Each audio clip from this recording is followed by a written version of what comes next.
La quatrième partie de ce module, c'est comment ne pas paniquer quand le cours s'effondre, parce que ça arrivera encore.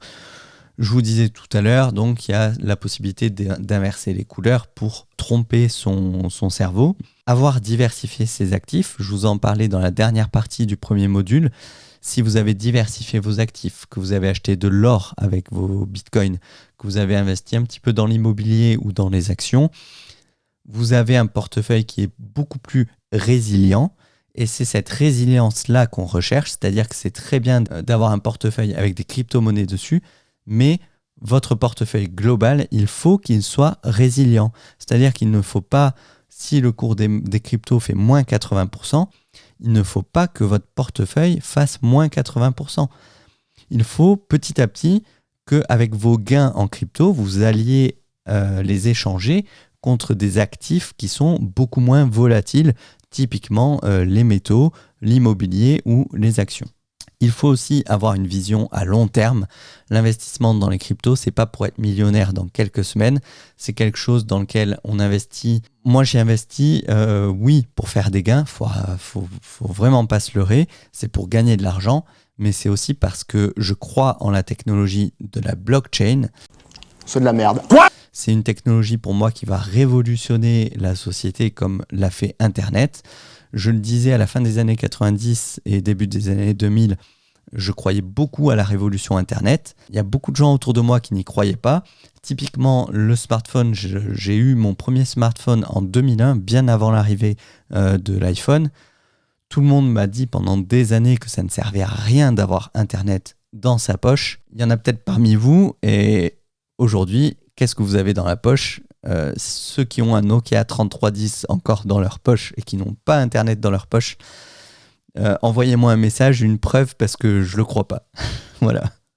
Et donc, je vous le dis aujourd'hui, les blockchains, pour moi, c'est une technologie qui révolutionnera la société au même titre que l'Internet dans les années 90.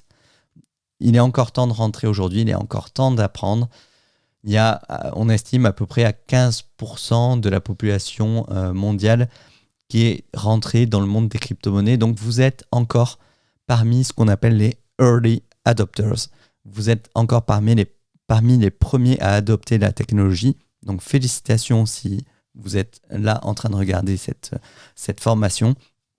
Bravo à vous et j'espère que vous êtes là pour le long terme et pas juste en espérant faire des gains, des gros gains en quelques semaines, parce que sinon vous allez aller vers une désillusion totale.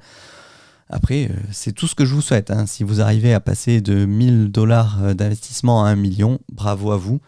C'est vraiment tout le malheur que je vous souhaite. Même si c'est le cas, visez le long terme.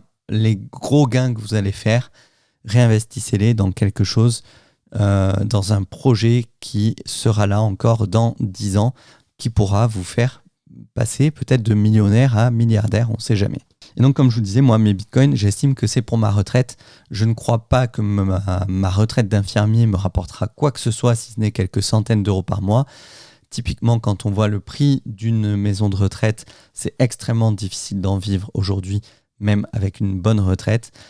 Donc, je me fais cette épargne de Bitcoin en me disant peut-être que dans 20 ans, ça vaudra de l'or.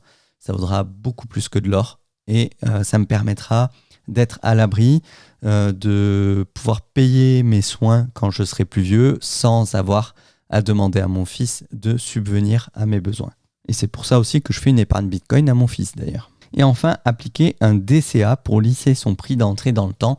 Le DCA, je reviendrai dessus, ça veut dire Dollar Cost Average. C'est ce que je vous expliquais avec Stackinsat. C'est la technique d'acheter une petite quantité de l'argent que vous voulez miser de façon régulière. Si vous voulez miser 10 000 euros dans les crypto-monnaies, vous vous dites quand est-ce que je veux 10 000 euros dans les cryptos. Si vous les voulez dans un mois, vous allez lisser votre prix d'achat. Sur les prochaines, vous allez diviser peut-être en 4 pour acheter une fois par semaine ou en 30 pour acheter une fois par jour.